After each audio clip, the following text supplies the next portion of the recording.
There's no feeling more intense than starting over. If you deleted your homework the day before it was due, as I have, or if you left your wallet at home and you have to go back after spending an hour in the commute. If you won some money at the casino and then put all your winnings on red, but it came up late. If you got your best shirt dry cleaned before a wedding and immediately dropped food on it.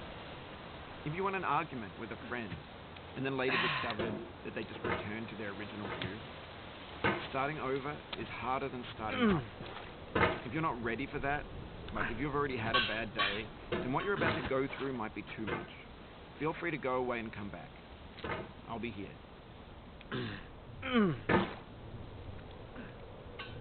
Alright, thanks for coming with me on this trip.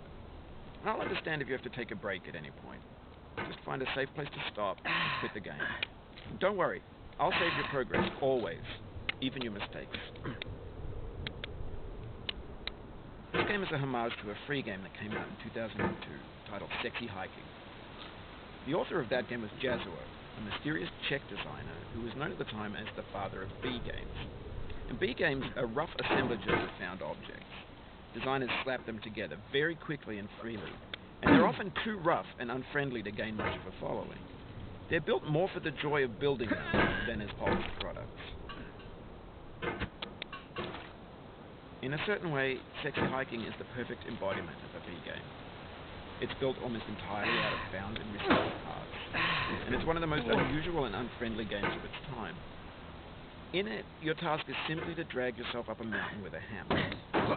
And that act of climbing, in the digital world or in real life, has certain essential properties that give the game its flavor. No amount of forward progress is guaranteed. Some cliffs are too sheer or too slippery, and the player is constantly, unremittingly in danger of falling and losing everything. Anyway, when you start Sexy Hiking, you're standing next to this dead tree that blocks the way to the entire rest of the game. It might take you an hour to get over that tree, and a lot of people never got past it. You prod and you poke at it, exploring the limits of your reach and your strength, trying to find a way up and over. And there's a sense of truth in that lack of compromise. Most obstacles in video game worlds are fake.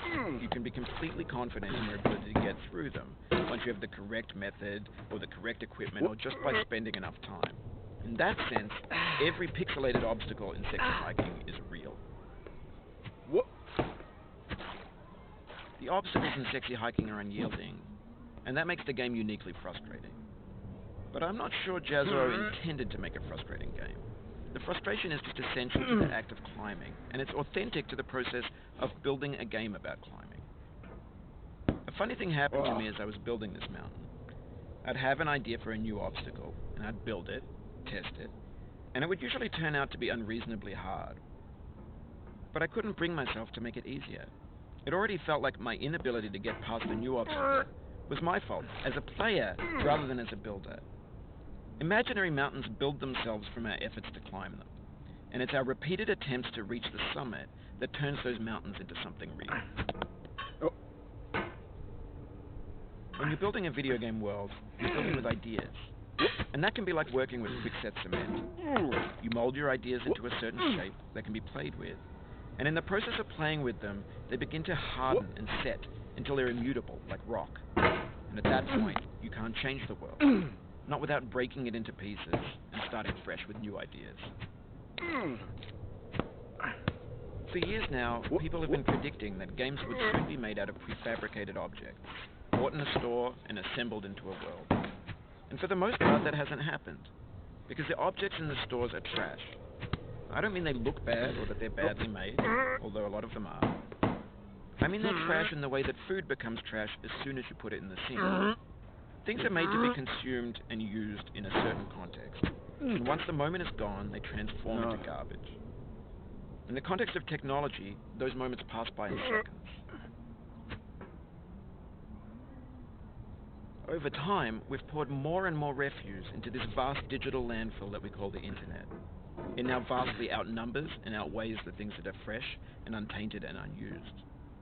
When everything around us is cultural trash, trash becomes the new medium, the lingua franca of the digital age. And you can build culture out of trash, but only trash culture. B games, B movies, B music, B philosophy. Maybe this is what digital culture is. A monstrous mountain of trash. The ash... A landfill for everything we ever thought of. Great, what? There's 3D models of Gen X's fancy models, Scan magazines, green screen, Shia LaBeouf, fans stunned, lively. Facebook's got lifelike pods with unbranded shots of Kanye in pieces with mashups. Car crash epic failed chicks, Russian dashing vids, disgusting McRibs, discarded, forgotten, unrecycled, what? Muddled, rotten, untitled. Everything's fresh for about 6 seconds. You would think Beck was refreshed. What? And there's the persevering, disappearing into the mud, out of style, out of sight. What? In this context, it's tempting to why make something demanding if it just gets piled in the band page? What happens when they want it a lot?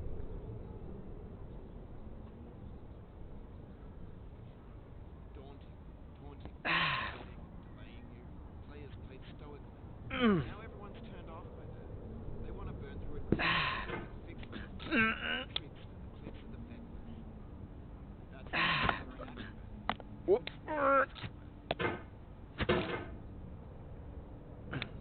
Now I know, most likely you're watching this, or Twitch, while some dude with 10 million views does it for you.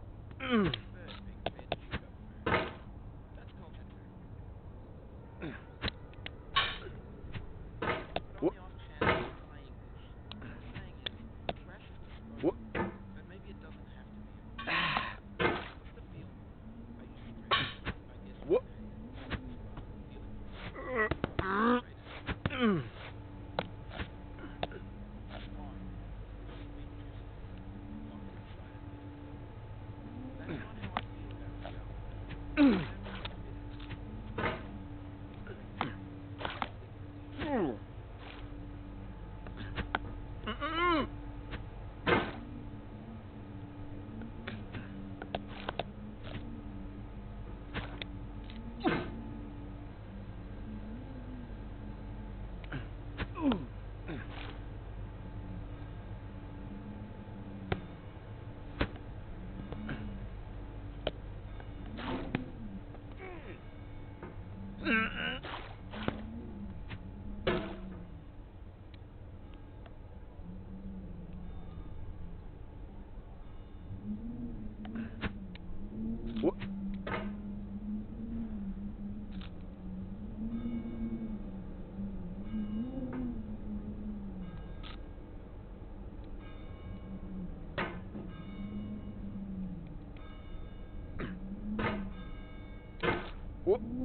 What? What?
Mm.